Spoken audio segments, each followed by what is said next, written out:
Welcome back to CryptosRus. I'm George. We're all George. So, more Caroline Ellison coverage. Another day of testimony. And is she responsible for FTX downfall? Is she responsible for everything? Let's talk about it. Let's talk about the plot against Bitcoin and crypto and everything else that's going on today. Let's do it. Welcome, welcome, welcome, guys.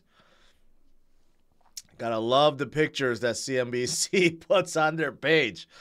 Yeah, so another day of testimony, and more things came out. Not as damning as yesterday, but there is something that was pointed out today that I think is very valid and puts the blame right on Caroline. Okay, so she, of course, went back and testified once again, said, SBF was very concerned about his image, including his big hair, but I never once saw him brush it with any of his interviews. So I don't know what's happening there. But she said some other things too. You know, things, she had a Google Doc that was labeled things that Sam is freaking out about, right? And of course, that $10 billion loan that was taken by Alameda Research, headed by Caroline, right? That was the biggest concern, right? At least for Caroline. In fact, she claimed that, she wanted no part of it. She wanted to get out. In fact, before the fall, she told SBF, hey, I don't feel comfortable about this. I think I'm going to leave. You're telling me what to do anyways. I think you'll be just fine. And SBF told her, no. You cannot leave. You're too vital, right? To operations. You need to stay. Okay? Well, at least that's what she said, right? That's what she said. Now, despite that, there was one thing, though, that she did come up with, and that could have led to the whole thing falling apart. And what was that? Well, CZ. CZ was blamed today by Caroline, saying that his tweet was basically the reason why things started coming down. Although she did say that wasn't the reason why FTX went under. It was that his tweet, though, just kind of escalated the downfall or started a downfall. But the $10 billion loan, that was ultimately why FTX went down. Well, no duh, right? That $10 billion loan. And they also lost, you know how there's rumor about they caused Luna's crash, right? It also came out that they lost $100 million on Luna. Okay, but this was stricken from the record because some lawyer said something snarky, but it turns out that FTX did lose $100 million on Luna also. But did they cause a crash? That didn't come out yet, right? And probably will. But here's the thing. CZ, remember, he did once tweet that, yeah, they didn't like what they saw. And I forgot the exact reason why. Like something didn't smell right to CZ, right? Binance is actually a big investor in FTX. But something didn't smell right. So CZ, all of a sudden, November 6, 2022, said that they were going to, or they meaning Binance, was going to liquidate any remaining FTT on our books. Okay, I think this was shortly afterwards when it was revealed. Someone leaked out the balance sheet of Alameda, and most of it was FTT tokens. I think that's when this came out. I forgot the exact reason, but she basically said this was the reason why. This is the reason why the downfall started, because everyone got concerned and started pulling FTT out, right? Thinking that Binance was going to dump, everyone else is going to dump. So she came up with this brilliant idea, okay, to counter that. Remember this tweet?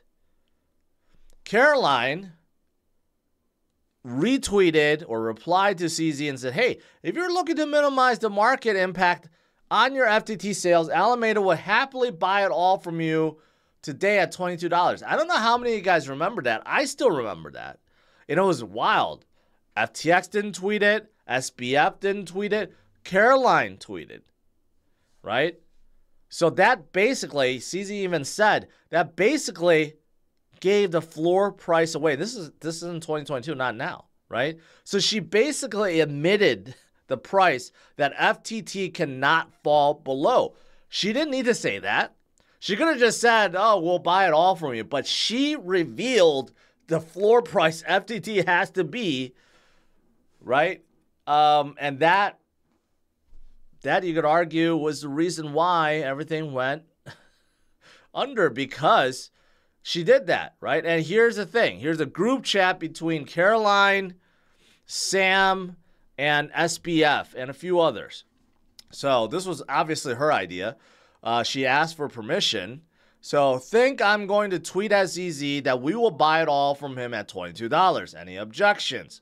There's this guy, Ben Z. I can imagine that hurting might be better if the market is willing to buy for $22 rather than affiliate, but not strongly opposed. And then SBF said, I think the main point is just to counter the PR narrative here, and Binance probably won't take us up on it. I also think FWIW that the market is likely to buy more if we tweet it, but I don't know. And then she thinks, hey, I'm about to tweet, FTT will go up. Guessing it makes sense to speed up freeing up capital, seeing significant withdrawals. So basically, this was Caroline's idea. She also thought that by tweeting that out, it's going to cause massive buying, that it's going to reassure people that Alameda is not in trouble, but it did the exact opposite.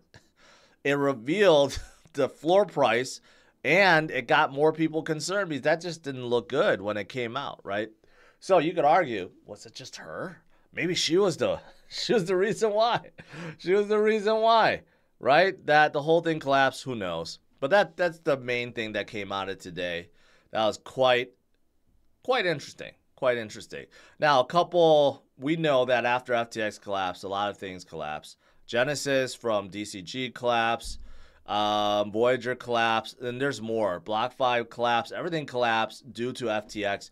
You could argue that it kind of, weeded out the weak players from the market. So yes, it was kind of like ripping off the Band-Aid. Everything fell and it sucked, but at least it got rid of everyone, right? The ones that were just too risky, too risk adversive, and didn't really care about people and safeguarding balance sheets and safeguarding people's assets, right? That's why today it was revealed that CFTC is suing former Voyager Digital CEO Stephen Ehrlich for that very reason, that he violated derivative rules, and also he represented the platform as a safe haven for customer digital assets, potentially luring unsuspecting investors into a precarious situation. So Stephen Ehrlich may be in deep trouble for that, right? And they obviously went under. They're going bankruptcy. They allowed 1/3 to be withdrawn. I don't know what happened to the other 2/3, if that's going to be released. I kind of lost track on that.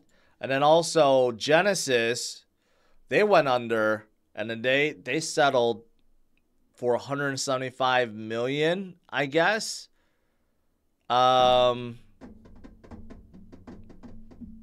Yeah, so they actually get, Alameda FTX gets $175 million from Genesis. That also came out today, right? But obviously, a lot of people lost money, unfortunately. But it does seem like now so much time has passed. BlockFi allowed withdrawals out. Voyager allowed some withdrawals out. I think Celsius, I don't know what's going on with them, if they also allowed some withdrawals.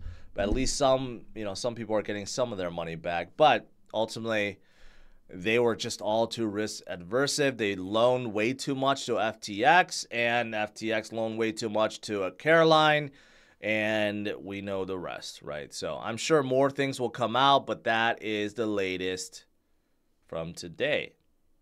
Now, let's talk about something more cheery. Bitcoin, right? Tomorrow's a big day. Tomorrow is a huge day. In fact, someone sent me an email about this asking, George, is it true tomorrow we could get our very first Bitcoin spot ETF? Well, the answer to that is yes. There's actually a chance. Tomorrow is the deadline for Grayscale's Bitcoin Trust to be converted to a spot Bitcoin ETF. Now, considering that Grayscale already won a lawsuit against the SEC, claiming that the SEC unlawfully denied their application, that puts the favor in Grayscale's court, right? Because the SEC was already found guilty of just beating around the bush and not giving good, accurate answers of why a spot Bitcoin ETF shouldn't exist and why Grayscale can't convert their trust to a ETF. So, I don't know. Maybe it's a 50-50 toss-up that this could actually happen tomorrow. Think about it. If this happens tomorrow, I've been showing you guys a lot of charts. I know fundamentals is still going up, and I know that, but I've been showing you guys a lot of charts, fractal patterns of previous cycles, previous periods in time, where it shows, like right now, we get a bump up. We get a big leg up. Could this be the catalyst to that? I don't know. So we'll see tomorrow. Do we get the very first Bitcoin spot ETF approval? If so, tomorrow will be a glorious day. Bitcoin will pump up to some unfathomable number. And it's going to be good. Now, if we don't, that's okay. We have a lot of other deadlines around the corner, right, from ARK and from others. So that's okay. But maybe we have a chance. Now, something else that steers the favor towards a yes sooner than later is because ARK made some adjustments to ARK Invest made some adjustments to their Bitcoin spot ETF application, right? Because they actually heard back. They got some comments from the SEC, and now they have updated it. So again, it shows the SEC is actually putting effort into these applications, right? So another sign that they are ready to approve a Bitcoin ETF, right? So is it going to happen tomorrow? Let's see. It would be a glorious day, a big gift on a Friday, right? And if it happens, the mooch, Anthony Scaramucci, thinks that Bitcoin could hit 150K to 250K on Bitcoin ETF launch. I don't know if that's true, okay? If we get Bitcoin spot ETF approval, Bitcoin is not going to pump up to 150,000 by tomorrow. All right, so that, I think this was worded poorly. I think he's saying that we could hit that high at the end of the cycle after Bitcoin ETF approvals, not that on that launch date we're going to be that high, right? That's how I'm taking it. But can we get that high after we get some spot Bitcoin ETFs? Of course, because this will bring in hundreds of billions of dollars into the space. It makes it so easy for retail and, more importantly, institutional investors to put in their money into Bitcoin, right? So, yes, that's what we have to look forward to. Now, there's a lot of predictions. Some people feel like we won't go so high, right? There's one right here, the Gone Square predictions. They are predicting that Bitcoin after this cycle will be anywhere between 89,000 and 135,000, right? Even if we hit somewhere in the middle, 100,000 or 135,000, we don't hit 250,000, right? That's still pretty darn good. Seeing where we are now, that's still like, what, a 4x, right? From where we are, 4x, 5x. That ain't too shabby, but who knows? Again, with the quadfecta year coming next year with spot Bitcoin ETFs, with FOMO, Who's to say we don't just go straight up and pass it and go to 320,000?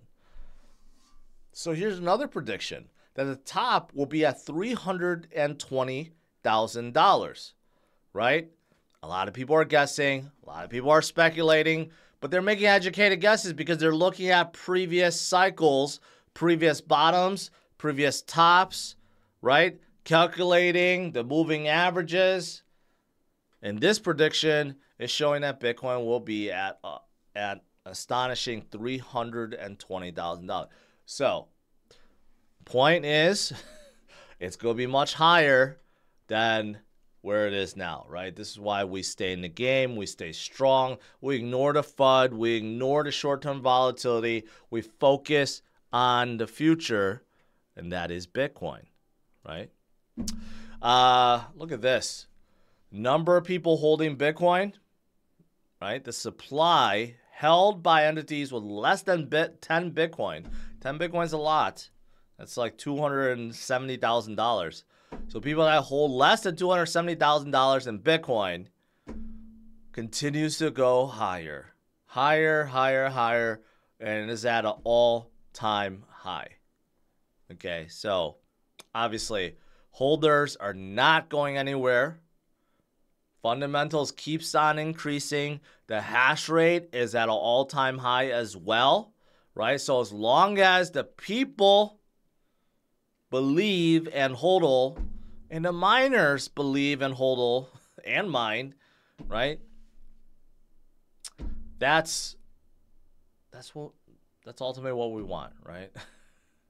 That's what we need, what we want. And as more and more people come into space, as demand increases and supply decreases with every single halving event, that's why Bitcoin can one day hit 135, 200, 250, 300,000 in the future, right? Yeah. That's pretty much it. That's all I want to talk about today. Bitcoin overall today didn't really move a whole lot. The entire market cap didn't move a whole lot, down slightly. Now, the U.S. market took a big dump today, a big red day. So, you know, sometimes being decoupled away from markets are good. But we'll see what tomorrow brings. Are we going to get the very first Bitcoin spot ETF? I guess we'll just have to wait and see. All right, let's do some Q&A.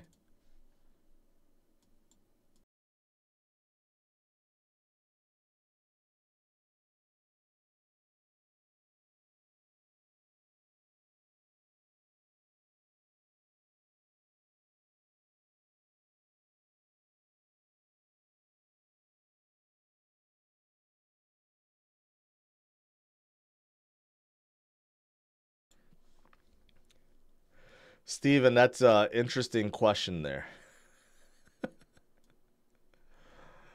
All right. Hey, George, is Gary delaying your live? No.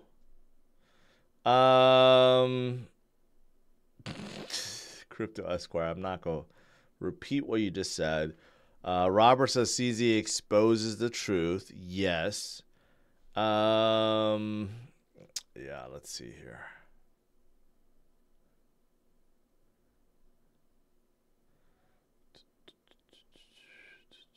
GBDC NAV discount arbitrage has been lining to the ETF. Yeah, I know the discount. The discount's getting smaller, right? It was huge. The discount was like over 50%. Now I don't know what it is. Under 30%, 20%.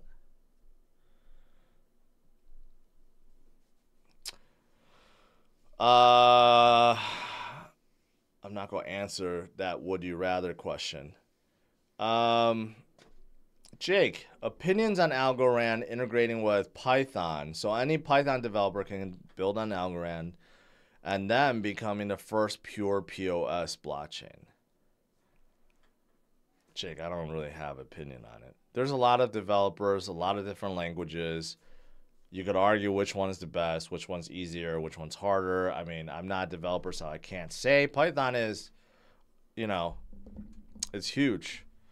right? A lot of people do develop in Python. So if they're integrating and you can, develop dApps with Python on top of Algorand, can't hurt. Can't hurt.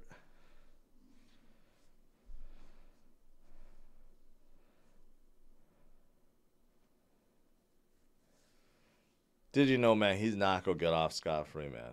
He's not. There's no way. There's too much attention on him. There's no way that he's going to get consecutive life sentences and, something may happen to him while he's in jail.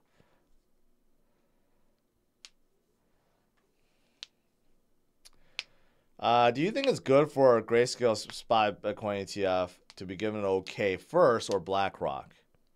That's a good point. Here's the thing. A lot of people don't realize. Congratulations, CRU Plus already lasting longer than CNN Plus. Yeah, that was a big, big failed experiment for them. I think you got a point there because Grayscale has enormous amount of Bitcoins. With the ETF, they are allowed to sell if there's not enough demand, right? Right now with their trust, they cannot. So that is something to keep an eye on because right now, yeah, it's like whatever goes into trust gets locked in there. With the ETF, they have the ability to sell it too. So there's kind of that trade-off, but it's with any ETFs, BlackRock's, they have the ability to do so. But it just makes it so much easier for people to get in, right? The access to a fund that's backed by Bitcoin is so appealing to so many. So, yeah. That's an interesting question.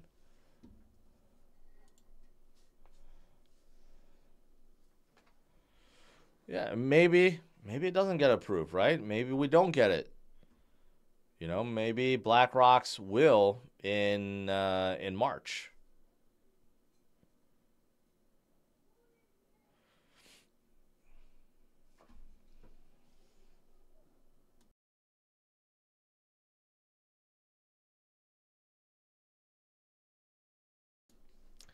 Elliot says, I would subscribe to Caroline's OF.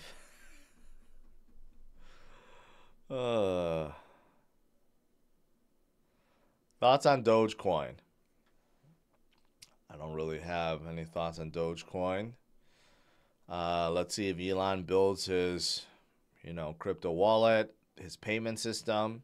If he does and he integrates Doge, it's going to make Doge go up. Doge has stayed true to its nature. And what I mean by that is it's staying a meme coin. It has no utility whatsoever. Zero utility. Elon is trying to build some utility for them, but that's it. All the other meme coins out there are trying to build utility. Has it worked for them? Not really. Sheeb, has Shibarium caused the influx of people to buy Sheeb? No. Look at Floki and look at all these other ones are like trying to become serious projects. Have it helped them? No, but I see their point. They have to do something, right? So I don't know.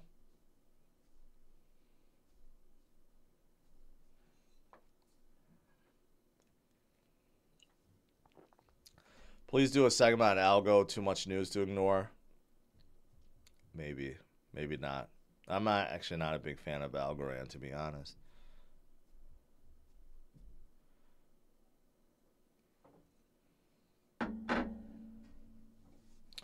Paul, hello. Will Kusama and Moon River reach all-time highs again? I like to think so, but they're kind of like test chains.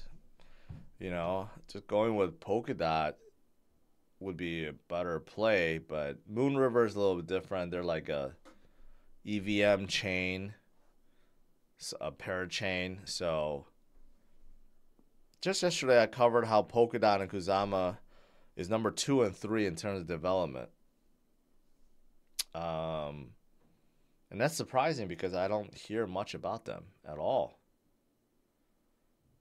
So, yeah.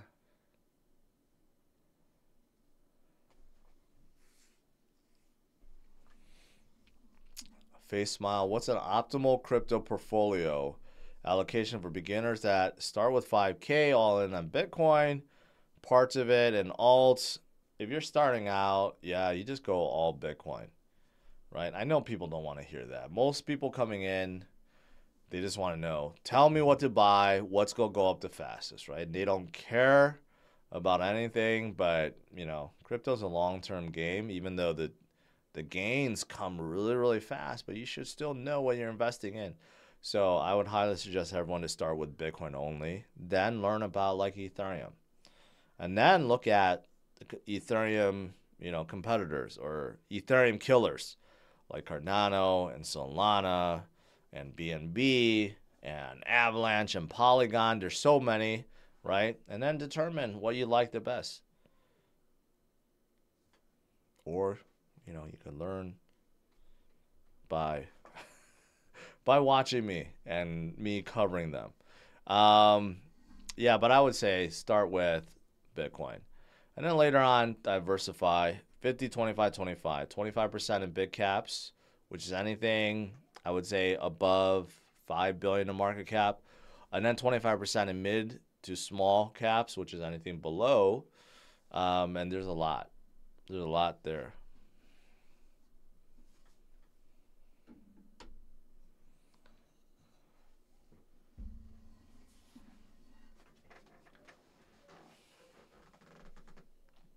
Will we ever reach a point when it's not profitable to mine Bitcoin? That's going to be over 100 years, so not something we need to worry about right now. So Bitcoin will be mined out by 2140. So yeah, but as you know, every 4 years, as every halving cycle comes, it's going to become harder and harder and harder and harder and harder to you know, mine and find Bitcoins.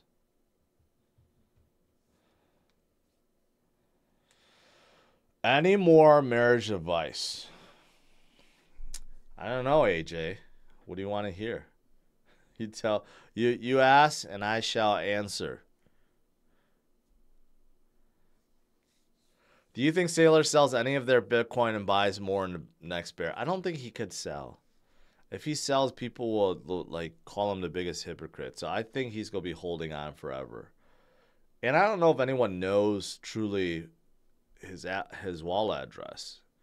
I know Coinbase holds it for him, so I don't know if anyone knows his address. Maybe he has been selling, but I don't think so. I think he truly believes. At this point in time, I think maybe at the beginning he didn't, but by now I think he does. Kind of like me, like after you know what's really going on with inflation and money and everything, right? You have no choice but to believe. And if you really believe, you never want to really sell it. And for him, he's already a billionaire and he's doing fine. And his MicroStrategy is making money hand over fist. So there's really no reason for him to sell at all.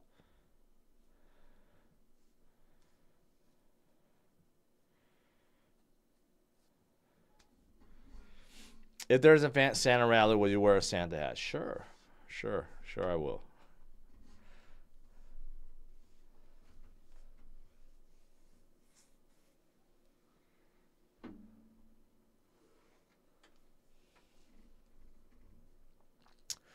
I'm an average construction guy that sees the value and potential of Bitcoin. When it's time to sell, where would be the best place to put the profits? Can't keep in dollars too risky. I mean, that's the thing. You know, if you're going to take profits, you have to put in something else, right?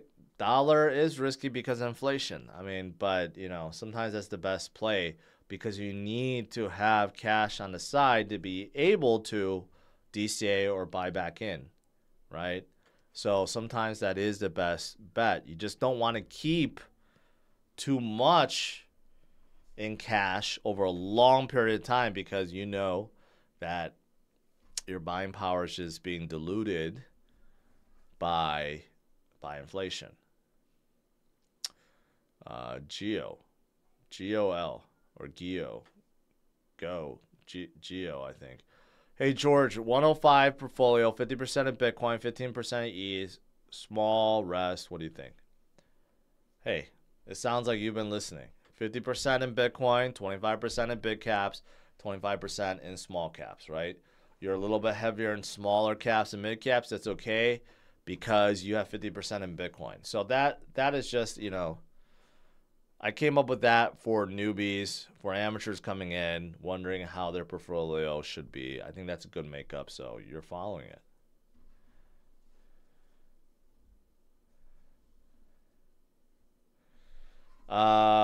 Keep in Bitcoin or pay off mortgage. You don't have to just pick one or the other. You could pay more of your mortgage off, right, and keep some in Bitcoin.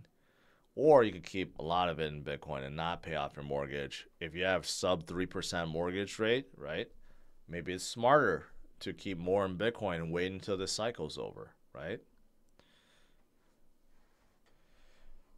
Silver something. Appreciate it. Appreciate it.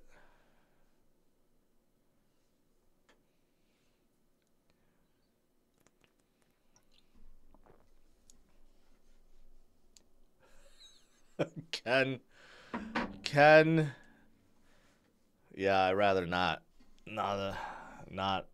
picture that.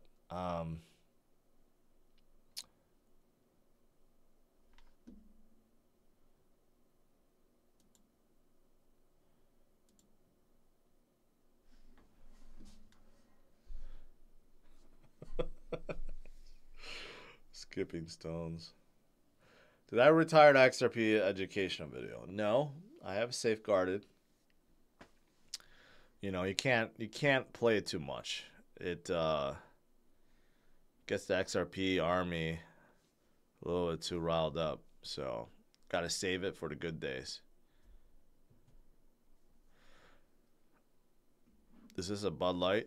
No, it's pretty close. It's a Miller Lite.